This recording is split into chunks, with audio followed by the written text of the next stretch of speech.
어제 저희가 보도해드렸던 아울렛 지점장의 갑질 행태. 그런데요, 이게 무슨 우물도 아니고 파면 팔수록 갑질 행태가 계속해서 쏟아져 나오고 있습니다. 홍순빈 아나운서. 네, 어제 저희가 그 아울렛 지점장의 갑질 사건을 전해드렸는데 네. 그 갑질이 어제 전해드린 게 다가 아니라고 합니다. 아, 그거는 세 발의 피해요? 그렇습니다. 또 아하. 다른 갑질이 이제 수면 위로 올라오고 있는데 네. 일단 영상 보면서 그 또 다른 갑질을 확인해 보겠습니다. 네. 네, 이곳이 바로 저희가 어제 소개해드렸던 그 아울렛의 지하에 있는 식당가라고 합니다. 네. 지금 이제 업체 직원들이 이렇게 보이는데 네. 이게 문제가 뭐냐면 여기서 식권을 팔았다고 하는데요. 아하. 이 식권을 강제적으로 네. 업체 점주들에게 한 달에 15장을 무조건 사게 했다고 합니다. 강매한 거예요? 그렇습니다. 아, 그래서 업체의 한 점주의 얘기를 들어보니까 네. 입맛이 없어서 밥도 네. 먹기 싫다. 아. 뭐 이렇게 얘기를 하는데 네. 그래도 이 사놓은 식권을 써야 되기 때문에 네. 이렇게 억지로 밥을 먹고 있는 거예요. 15장씩 한 장에 얼마쯤 할지 모르겠습니다만은 못해도 한 몇천 원 정도는 할 거 아니에요. 네. 뭐 그런 이 식권을 15장을 강제로 사라 이렇게 강요를 했기 때문에 울며 겨자 먹기로 안 살 수도 없고 입점 업체들 입장에서는 살 수밖에 없었을 텐데 그 입점 업체들은요 마음이 어땠을까요? 직접 한번 들어봤습니다. 사람에 따라서 이렇게 다르는데 15장씩 제가 4,500원씩 받거든요. 의무적으로 한 달에 15장씩. 예, 매장당 무조건 15장씩. 우리 장사라는 거는 점심시간이 사실은 고객이 들어오면 한 개를 선택하려다 보면 1시간도 될 수도 있고 30분만 될 수 있는데 자기가 1시에 숨쉬나 그 시간에 이후로는 밥 먹으러 가면 안 되는 거라. 그럼 걸러야 되는 거라. 10시, 1시, 6시 그러고 그렇게 딱 순시를 하기로 했는데 시도 때도 없이 순시를 하고 모든 걸 지적을 하고 너무 갑질인 거라. 아, 황 박사님. 네. 야, 이거 식권이 4천, 저는 진짜 이렇게까지 비쌀 줄 몰랐어요. 4,500원짜리 식권을 15장씩 강매한 것도 모자라서 밥 먹으러 할 때도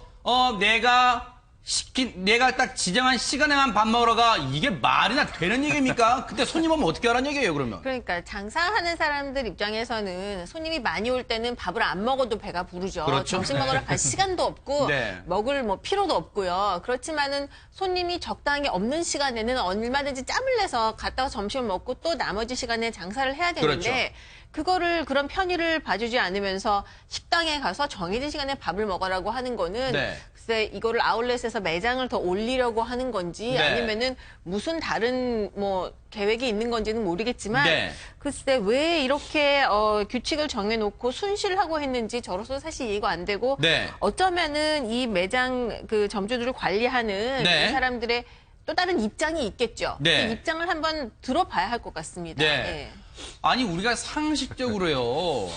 아울렛 매장에 여러 뭐 옷가게도 있고 뭐 여러 가지 가게가 있을 수 있잖아요. 그 가게와 그냥 입점 계약만 하면 되지. 그 입점 업체한테 몇 시에 내가 1시에 점심 먹으라니까 그때 다 점심 먹어. 그 이후에는 절대 안 돼. 이게 어디 말이나 되는 얘기입니까? 아마 북한 김정은도 이러지는 않을 것 같다는 그런 농담도 한번 생각해 보는데, 자, 피해 매장 업체, 이 점주들의 이 피해는요, 여기서만 그치는 게 아니었습니다. 계속해서 피해 사례 들어보시고 이어가 보도록 하겠습니다. 365일 날 명절도 저희가 막 모셔요. 특히 그 명절에 어른들도 조상도 모시고 다 해야 되는데 사람을 꼼짝을 못하게 우리가 하다 보면 은행도 가고 아프면 병원도 가야 되잖아요. 그런 것까지도 못하게 할 정도로 너무 갑질이 심해요. 휴무라는 거는 우리 상상을 1년에 한 번이라도 명절이라도 함 쉬고 싶다. 그게 소원입니다. 백 변호사님. 네. 이 업체, 아울렛 업체, 부산에서 그냥 뭐 이름만 대면 아는 업체예요. 그 유명한 업체인데 보세요. 365일 명절도 모시고 아프면 병원에 가야 되는데 그것도 못하게 하는데 이게 지금 인권 침해 이런 거 아니에요? 저는 이게 사실인지조차 지금 의심스러울 귀가 정도의 의심스러워요, 사실인데 진짜. 아까 식권도 그렇고 네. 지금 이렇게 365일 매일 영업을 해야 되는 것도 그렇고 아마도 입점 조건일 거예요. 아, 입점 조건이. 네. 아마도. 그런데 그 입점 조건은 법률적으로 무효입니다, 이거는. 이 아, 정도가 그래요? 되면 네. 민법 103조에 반하는, 그러니까 선량한 풍속 기타 사회질서에 반하는 계약이죠. 이게 아하. 지금 우리가 모두 이게 아까 뭐 김정은 얘기까지 하셨는데 네네. 상식적으로 있을 수 없는 계약이잖아요. 그러니까요. 이런 계약은 당연히 무효인데 아마도 저는 이제 이게 좀 추정입니다. 네. 나가기가 힘들었을 거예요. 하. 나가는데 또 그에 관련된 계약 조건이 있어서 나가려면 무언가 또 엄청난 부담을 지우고 계약을 해지해야 되는 상황이 되다 보니 저렇게 울며 겨자 먹기로 식권 뭐 15장 사서 저기 아울렛 지점장 먹을 때 같이 밥 먹어야 되고 네. 하루도 못 쉬고 그랬던 것 같은데요. 이거는 네. 분명히 나중에 일단 민사적으로도 분명히 문제가 될 것 같고 네. 이건 형법상 명백한 강요죄입니다. 아하, 형법상 강요죄에 해당할 수밖에 없다는 지금 백 변호사님의 지금 설명이 있으셨는데 그런데요, 홍순빈 아나운서. 네. 우리가 이 정도 갑질 가지고 갑질이 우물처럼 파도 또 나온다고 하지는 않을 거 아니에요. 정말 또 엄청난 갑질 또 있잖아요. 이 아울렛이 그렇게 매출이 그렇게 높지는 않았던 것 같습니다. 아, 네. 그래서 이제 업체 얘기를 들어보니까 알바생도 구할 수 없을 정도로 매출이 안 나왔다고 합니다. 아하. 그러니까 이제 형편이 어려우니까 네. 아울렛 입장에서는 뭐 여러 가지 이벤트를 진행을 했던 것 같아요. 네. 뭐 1,000원의 행복 이런 이벤트 있잖아요. 네. 그러니까 1,000원 갖고 뭐든지 이렇게 물건을 살 수 있는 아. 그런 이벤트를 통해서 뭐 손님들을 끌어모으려고 했는데 네. 이 이벤트를 위한 물건을 각 이 점주들에게 강제로 헐값에 내놓으라고 한 겁니다. 아니 근데 보통 우리가 생각할 때 김복준 의원님 예. 1,000원에 내놓을 수 있는 물건이 있고 그렇지 그러면- 않은 물건이 있잖아요. 근데 아울렛에 여러 가지 이 매장들이 들어가 있지만 옷 같은 걸 1,000원에 내놓을 수 있겠어요? 그러니까 손해보라는 얘기죠. 입점한 그 업주들한테는 네. 그 중에서 제일 쌈직한 거 골라서 네. 1,000원에 내놔라 이 얘기인데 네. 아무래도 그 옷 중에 아무리면 뭔가 1,000원짜리가 어디 있겠어요. 네. 결국은 손해보라는 얘기인데 참 진짜 아닌 게 아니라 이건 이게 사실인가? 좀 그러니까요. 저는 좀 궁금한데요. 자, 예. 피해를 호소하는 이 업주들의 얘기를 또 한번 들어봤습니다. 의류에서 1,000원짜리 광고 제품 내라는 법은 세상에는 없을 겁니다. 옷이 비싼데 1,000원짜리 옷이 어디 있겠어요. 뭐 절에 다니던 사람이든 뭐 다른 그걸 하던 사람이든 의무적으로 다 가가지고 같이 해야 되는 거라 찬송도 불러야 되고.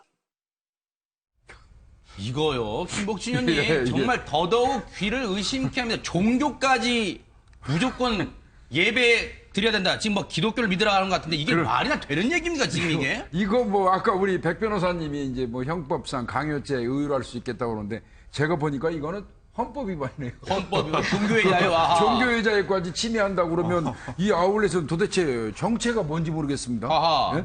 대체 이거는 황 박사님 이건 갑질이란 말로 포장될 수도 없는 것 같아요. 이게 종교까지 강요한 걸 가서 예배를 드리라. 이게 무슨 아울렛이에요 대체? 그러니까 앞에 뭐 1,000원짜리 물건을 내놓는다든지 점심시간을 정해서 이제 움직이지 못하게 한다든지라고 했을 때는 아울렛의 운영을 위해서라는 변명이라도 할 수 있을 것 같은데 네네. 이렇게 개인의 종교까지 뭐 억압을 하고 그러니까요. 강요를 한다면 과연 여기에다가는 어떤 구실을 붙일 수 있을까 네. 상당히 의심스럽습니다. 왜 종교까지 이렇게 강요를 했을까? 그러니까요. 그거는 대체 무슨 이해가 권리로요? 도저히 안 되는 네. 상황이죠. 아니 근데 김복준 의원님 네. 입이 10개라도 할 말이 없을 것 같은데 대체 이 아울렛 측에서는 뭐 변명이라도 합니까 지금? 아니 뭐 본인들은 강제성이 없고 권고사항이라고 얘기하거든요. 하하. 그러면 세상에 어떤 사람들이 강제성 없고 권고사항을 네. 불만으로 표출하고 할 수 없이 네. 4,500원짜리 15장씩 사고 하하. 아니 불교 신자가 왜 그 예배 가가지고 찬송가 부르고 있습니까? 네. 이게 어떻게 강제성이 없고 권고사항입니까? 하하. 입점한 분들이 뭐가 잘못된 사람들입니까? 네. 이 부분은 이런 식으로 변명하면 안 되죠. 그러니까요. 지금이라도 사죄하고 이러지 말아야죠. 네. 백 변호사님 이렇게 말도 안 되는 터무니없는 행사나 이런 조건들 내세운 것은 결국은 매장 업주들은 어떻게 돼도 상관없고 자기들 아울렛 측 배만 불리겠다 이런 거 아니에요 지금? 그러니까 이게 권고사항일 수가 없는 게 네. 권고사항이면은 이분들이 365일 다 일할 이유도 없고 네. 그 식권을 15장을 꼭 살 이유도 없고 1시에 가서 밥을 먹어야 될 이유도 없는 그러네요. 거죠. 그러면 왜 이것들을 불만이라고 이렇게 제보까지 들어오겠습니까? 네. 그러니까 아마 대부분의 지금 저 안에 입점해 있는 분들은 제가 지금 계약서를 보지 않아서 모르겠습니다만 계약서상에 분명히 불공정한 계약 조건이 많을 거예요. 그러니까 그 계약 조건이 많은 상황에서 나가지도 못하고 네. 이걸 지키지 않았다가 오는 불이익은 그건 고스란히 우리가 다 네. 받아야 되니까 지금 저희가 말하면서 이해가 되지 않는 이런 행동들을 전부 다 같이 할 수밖에 없었던 거거든요. 이거는 네. 아마 이 내부에서 지금 이제 골물게 터졌다고 생각을 하고 공정에 제소하고 여러 가지 이제 법적 대응을 할 생각인 것 같은데요. 사실 이 아울렛 측에서도 지금 조금 전에 말씀하셨던 것처럼 이게 권고사항이다라는 변명으로 넘어갈 수 있는 수준이 아닙니다. 네. 이거는 차라리 계약서 이 전체적으로 내놓고 네. 어떤 계약 조건을 이렇게 한 것이다라고 설명을 하는 게 그나마 아울렛이 뭐 빠져나간다기보다 그나마 이 업주들한테 우리가 계약할 때 이렇게 해서 그랬던 거 아니냐 좀 죄송하다 이렇게 넘어갈 수 있는 하나의 방편이 될 수 있지 않을까 저는 그런 생각이 드네요. 그러면 이번 사안은 경찰이 나설 수 있는 사안이 아니면 공정거래위원회에서 나설 수 있는 사안이 어디서 이걸 좀 해결해줘야 됩니까? 이거는 경찰도 이제 경찰 검찰도 나설 수 있는 사안이라고 생각을 해요. 아까 그래요? 말씀드렸던 것처럼 이건 의무 없는 일을 강요한 거잖아요. 365일 일하게 강요할 수 없는 거거든요. 말도 안 되잖아요. 그러니까 진짜. 이 업주, 이거 아까 아울렛 주장대로 권고사항이라면 강요죄가 되지 않겠지만 권고사항이 아니고 사실상 강제 사항이었다면 네. 아까 식권을 산 거, 네. 식권 산 거 같은 경우는 강요죄에서 더 나가서는 공갈죄가 될 수 있습니다. 이게 이득을 취한 거라면 아울렛 네. 측에서 이제 그렇게 형사적으로도 의율할 수 있는 사안이 충분히 될 거라는 생각이 듭니다. 네.